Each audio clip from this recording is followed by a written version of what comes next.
Еврей ұлтының өзіне тән ерекшелігі мен алғырлығы біраз жылдан бері таңғалдырып келетіні рас.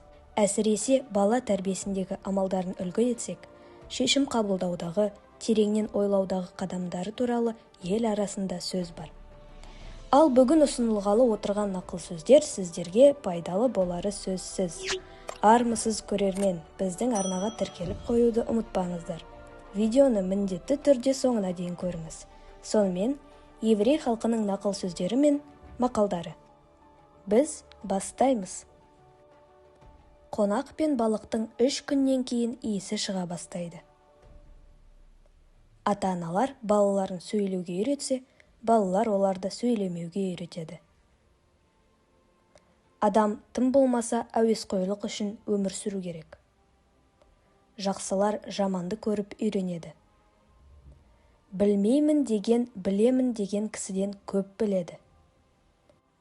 Құлағыңмен естігеніңе емес, көзіңмен көргеніңе сен. Еш нәрсе білмейтінін білген кісі, білімдінің білімдісі. Шындықпен дүниені бағындырған ешкім жоқ. Күні бойы іссіз жүргеннен ауыр іс жоқ. Өтірікшіге берілген ең үлкен жаза, оның шын сөзіне де ешкімнің сенбеуі. Біреудің 10 кемшілігін табу оңай, өзіңнен бір кемшілік те таба алмайсың. Қара жерден ақ нан алынады.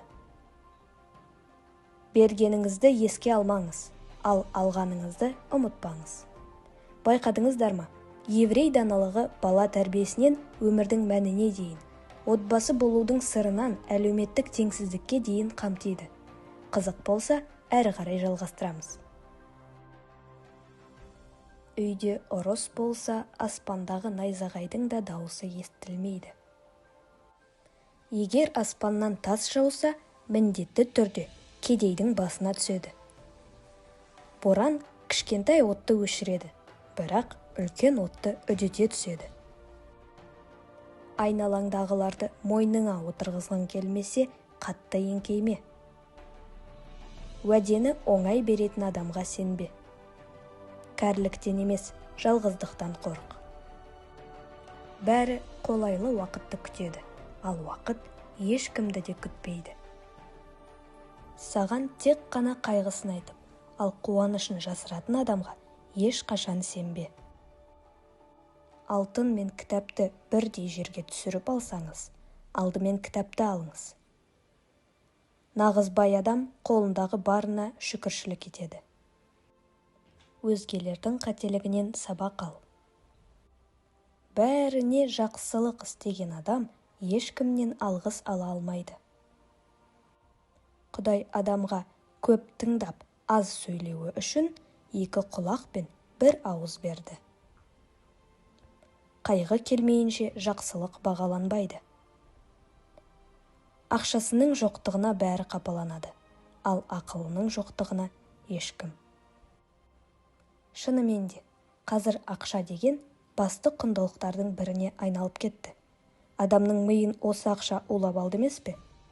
Қадірменді тыңдарман, ақыл мен білімнің қай заманда болсын маңызды орында тұрғанының жөн екендігін ойыңыздан шығармаңыз. Келесі даналық: сізді жақсы көретін ортаға анда-санда ғана барыңыз. Сіздің келгеніңізге қуана қоймаған жерге ешқашан аяқ баспаңыз. Әркім өз деңгейінде сынайды. Біреуден құтылғың келсе, оған қарызға ақша бер. Досым деп бар сырыңды ақтарудан сақ бол, себебі досыңның да досы бар. Кәрі адамның көруі нашарлағанымен көңілі кемелдене түседі. Әйелдер аузын ашпағанша сұлу әрі тартымды болады. Ақша санағанды жақсы көреді. Кейде ең үлкен даналық үнсіз қалу болып табылады. Алыстан қарағанда адамдардың бәрі жақсы. Біреуге қызғанышпен қарау, өзіңді ол адамнан төмен санау. Әйелі көп үйдің қонағы аш қалады.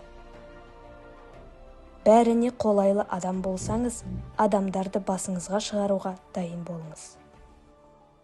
Біткен іске сыншы көп. ешкімге қызғанышпен қарамаңыз. Қызғаныш ауруға апаратын баспалдақ тәрізді. Өткенін көп айтатындар бүгінге айтары жоқтар. Алдымен өзіңізді өзгертіңіз. Сонда өзгелердің де өзгергенін байқайсыз. Міне, еврей халқының даналығы осындай қысқа да болса нұсқа сөйлемдер арқылы ұсынылған.